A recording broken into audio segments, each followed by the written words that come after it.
తాకట్టులో ఉన్న బంగారాన్ని విడిపించి ఆ రోజు ఆన్లైన్ రేటుకే మేము కొంటాం. Sharma gold company. నమస్తే, వెల్కమ్ టు సుమన్ టీవీ. నేను మీ సుమన్ టీవీ ఉషా.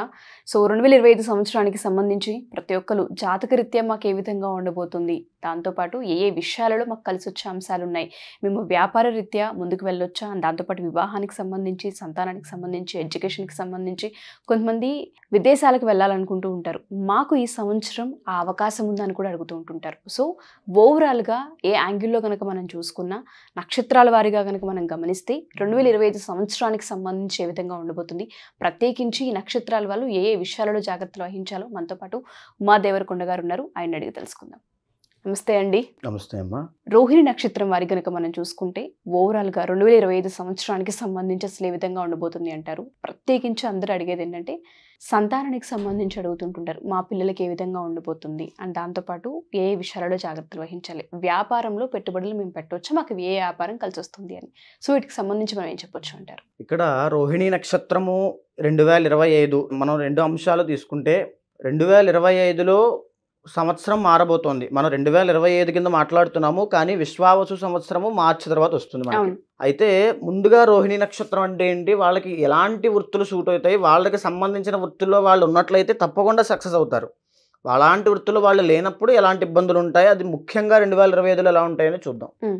ఈ యొక్క రోహిణి గురించి శాస్త్రం చెప్పినటువంటిది శకటం పంచరోహిణి అంటారు. అంటే ఒక రథము ఏ ఆకారంలో ఉంటుందో ఆ ఆకారంలో 5 తారలు కలిపి ఆకాశంలో కనిపిస్తాయట రోహిణి నక్షత్రాన్ని చూడాలంటే. ఈ రోహిణి నక్షత్రంలో ఒకవేళ డేట్ ఆఫ్ బర్త్ లేకపోతే ఓ వా వి వు ఈ అక్షరాలతో కనుక పేరు మొదలైతే కనుక వాళ్ళది రోహిణి నక్షత్రం కింద పరిగణించబడచ్చు. వృషభ రాశిలో 10 డిగ్రీల దగ్గర నుంచి 23.20 డిగ్రీల దాకా చంద్రుడు సంచరిస్తున్నప్పుడు ఎవ్వరు ఏ జీవరాశి మానవుడు జన్మించినా సరే రోహిణి నక్షత్రం కింద పరిగణించబడతారు. ఈ యొక్క రోహిణి నక్షత్రంలో ఒక మహానుభావుడు జన్మించాడు. ద్వాపర యుగంలో భగవద్గీతను ఉపదేశించినటువంటి మహా మేధావి, ఆయన గురించి అందరికీ తెలిసి శ్రీకృష్ణ భగవానుడు రోహిణి నక్షత్రంలో జన్మించారు. ఈ యొక్క రోహిణి నక్షత్రానికి ఉన్నటువంటి ఏంటంటే అన్ని నక్షత్రాల్లోనూ కేవలం రోహిణి నక్షత్రానికి జ్యేష్ఠ నక్షత్రానికి రెండిటికి మాత్రమే సర్వదోషాలు ఉంటాయి. అంటే 4 పాదాల్లోనూ దోషం ఉంటుంది. రోహిణి నక్షత్రం వాళ్ళు జన్మిస్తే తప్పకుండా నక్షత్ర శాంతి చేయించాలి, బాల అరిష్ట శాంతి చేయించాలి, లేకపోతే జీవితంలో 12 సంవత్సరాల లోపు గండాలు ఉంటాయి వాళ్ళకి, ఆరోగ్య సమస్యలు. ఎవ్వరు రోహిణి నక్షత్రం అయినా సరే మీరు చూసుకోవచ్చు, 12 సంవత్సరాల లోపు ఆరోగ్య సమస్యో, పడిపోవడమో, లేకపోతే ఇబ్బందో, వాళ్ళ మేనమామకి ఇబ్బందో. కంసుడు కదా, శ్రీకృష్ణ భగవానుడికి కంసుడు మేనమామ, ఆయనకి ఇబ్బంది కలిగింది. ఆ రకంగా మేనమామకి ఇబ్బందులో తండ్రికో తల్లికో కుటుంబ సభ్యులకో నష్టం కలగడమో ఖచ్చితంగా జరుగుతుంది. సో పుట్టినటువంటి సమయం ఆధారంగా రోహిణి నక్షత్రం అయితే తప్పకుండా ఈ యొక్క నక్షత్ర శాంతి, అంతర్గత జాతకంలో కనుక బాల అరిష్ట దోషాలు ఉంటే బాల అరిష్ట శాంతి తప్పకుండా చేయించాలి. అప్పుడు వాళ్ళకి ఆ దోషం నుంచి బయటపడతారు. ఇంకా రెండవది, రోహిణి నక్షత్రం వాళ్ళు చాలా తెలివైన వాళ్ళు. ప్రతి ఒక్కరూ కూడా ఏ పని చేసినా దానికి ఒక పరమార్థం అనేది ఉంటుంది. మీరు ఇక్కడ ఏదో ఒక వృత్తి చేస్తున్నారంటే జీవితాన్ని కొనసాగించడం కోసము, ఫ్యామిలీని ముందుకు తీసుకెళ్ళడం కోసము. కానీ రోహిణి నక్షత్రం వాళ్ళు ఏం చేసినా ఒక సుఖం కోసం, భోగం కోసం. అంటే వాళ్ళు ఎప్పుడూ కూడా, రోహిణి నక్షత్రము చంద్రుడి యొక్క నక్షత్రము, ప్రజాపతి అధిపతి. అంటే వాళ్ళు ఎప్పుడు ఏం చేసినా సరే ఒక రకమైనటువంటి ఎంజాయ్ అనేది ఉంటుంది. ఇంకెలా చెప్పాలంటే ఎప్పుడూ ఆడుతూ పాడుతూ జీవించేస్తుంటారు. చాలామందికి 100 ప్రాబ్లమ్స్ ఉంటాయి, తలనిండా అప్పులు ఉంటాయి, ఏం చేయాలో తెలియదు, కానీ వాళ్ళు మొత్తం నవ్వుతూ ఉంటారు. అదే ఈ రోహిణి నక్షత్రం వాళ్ళు. ఎన్ని ప్రాబ్లమ్స్ ఉన్నా ఏ ఇబ్బంది లేకుండా బతికేస్తారు వీళ్ళు. అయితే వీళ్ళకి కష్టపడినా కష్టపడకపోయినా జాతకంలో అదృష్టం అనేది వెంటనే టకటక వస్తూ ఉంటుంది.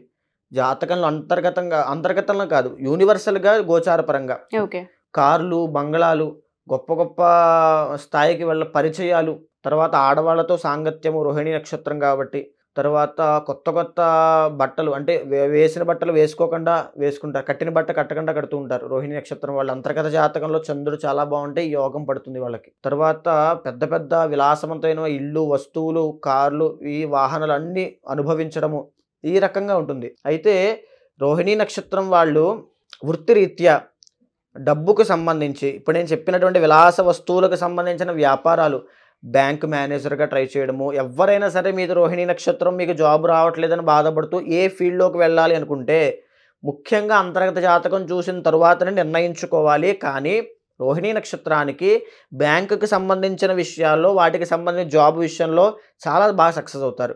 బ్యాంక్, ఫండ్ మేనేజర్, తర్వాత లోన్ అప్రూవ్ చేసేటువంటి ఆఫీసర్లు, ఫైనాన్షియర్లు, వడ్డీ వ్యాపారం చేసేవాళ్ళు, మ్యూజిషియన్స్, ఆర్టిస్టులు, సింగర్స్.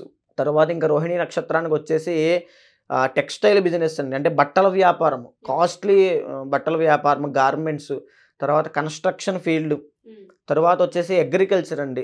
ఒక 10 ఎకరాలు 30 ఎకరాలు కౌలు చేసి బతికేస్తుంటారు, కోట్లు సంపాదిస్తుంటారు వాళ్ళు. ఆ రకమైనటువంటి యోగం కూడా రోహిణీ నక్షత్రం వాళ్ళకి తొందరగా సిద్ధిస్తుంది.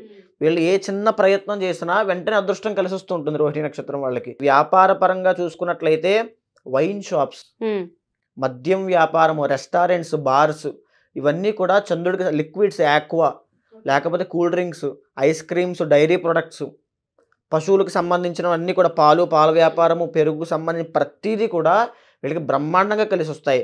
కానీ అంతర్గత జాతకంలో కూడా చూసుకోవాలి. దశాంశ చక్రంలో కనుక చంద్రుడు బాగోకపోతే మీరు చేశాక నష్టపోతారు. ఇంత కోట్లు వచ్చే వృత్తిలో చెప్పబడినప్పటికీ కూడా దశాంశ చక్రంలోనూ మీ యొక్క అంతర్గత జాతకంలోనూ కూడా అవి యోగాలు ఉండాలి, అప్పుడే కలిసి వస్తుంది. అయితే ముఖ్యంగా ఈ యొక్క రోహిణీ నక్షత్రంలో జన్మించిన ఆడవాళ్ళకి బ్రెస్ట్ క్యాన్సర్లు, బ్లడ్ క్యాన్సర్ అనేది చెప్పబడింది. రోహిణీ నక్షత్రానికి ఈ దోషం ఉంటుంది. వారి యొక్క అంతర్గత జాతకంలో 6వ స్థానం శుద్ధిగా ఉండే దోషం పట్టదు. కానీ రోహిణీ నక్షత్రం వాళ్ళకి 6వ షష్ఠ స్థానం కనుక పాడైతే తప్పకుండా బ్లడ్ క్యాన్సర్లు, బ్లడ్ షుగర్లు, డయాబెటీసు, తరువాత యుటెరస్ ప్రాబ్లమ్స్, తరువాత వచ్చేసి యొక్క రోహిణీ నక్షత్రం వాళ్ళకి గర్భానికి సంబంధించిన ఇబ్బందులు, చాలామందికి దీర్ఘకాలిక ఆరోగ్య సమస్యలు, సయాటికా పెయిన్స్, ఇవన్నీ రోహిణి. ముఖ్యంగా గొంతుకు సంబంధించింది కూడా ఈ యొక్క వృషభ రాశిలోకి వస్తుంది కాబట్టి గొంతుకు సంబంధించింది, దగ్గు, ఇవన్నీ కూడా వీళ్ళకి ఆరోగ్య సమస్యలు కింద చెప్పచ్చు. అయితే రాబోయేటువంటి 2025వ సంవత్సరంలో కంటక శని నుంచి బయటపడబోతున్నారు. ఇప్పటిదాకా బాధ పెట్టినటువంటి కంటక శని నుంచి రోహిణి నక్షత్రం వాళ్ళు మార్చి 30 తర్వాత నుంచి బయట వస్తున్నారు. వచ్చిన తర్వాత వృత్తిపరంగా మీకు ఒక గ్రోత్ కనబడుతుంది తప్పకుండా. ఇప్పటిదాకా కష్టపడి అలసిపోయి మాకేమీ పనులు అవ్వట్లేదు, మేము జాతకాలు నమ్మము, దేవుణ్ణి నమ్మము అని అంత విసిగిపోయి ఉన్నారు వాళ్ళు, వృషభ రాశి వాళ్ళు. ఈ యొక్క రోహిణి నక్షత్రం వాళ్ళు ఎస్పెషల్గా వాళ్ళకి సహనం ఎక్కువైనప్పటికీ కూడా విసుగొచ్చేసింది. కంటక శని వాళ్ళు ఎంత కష్టపడిన రిజల్ట్స్ రావట్లేదని. మార్చి 30 తర్వాత రోహిణి నక్షత్రం వాళ్ళకి తప్పకుండా ఒక సెటిల్మెంట్ అనేది వస్తుంది, వ్యాపారంలో లేదా ఉద్యోగంలో. తప్పకుండా మీ ప్రయత్నం కూడా ఉండాలి. ఏ రకమైనటువంటి ప్రయత్నము అంటే ఏదో ప్రయత్నం చేయమన్నారు కదా అని చెప్పి డబ్బులు తీసుకెళ్ళి దేంట్లో పడితే దాంట్లో పెట్టేయడం అనేది మంచిది కాదు. అంతర్గత జాతకంలో ఏ రకమైనటువంటి కలయికలు ఉన్నాయి, లగ్నంలో ఏ రకమైనటువంటి కలయికలు ఉన్నాయి, దశమ స్థానంలో ఏ రకమైన కలయికలు ఉన్నాయి, 6వ స్థానంలో ఏ రకమైన కలయికలు ఉన్నాయి, దేన్ని చేస్తే వీళ్ళకి చాలా బ్రహ్మాండంగా వర్తిస్తుంది అనే విషయాన్ని చర్చించుకోవాలి. చర్చించిన తర్వాతే, ఆలోచించిన తర్వాతే, నిర్ణయించుకున్న తర్వాతే ముందుకు వెళ్ళాలి. సో 2025లో గొప్ప అవకాశాలు అనేవి మార్చి, ఏప్రిల్ తర్వాత నుంచి వీళ్ళకి అందుతాయి. ఓకే, సో ఓవరాల్గా మనం చూసుకుంటే ఏప్రిల్, మే ఈ 2 నెలలు అయితే బాగున్నాయని చెప్పొచ్చు అంటారు రోహిణి నక్షత్రం వారికి.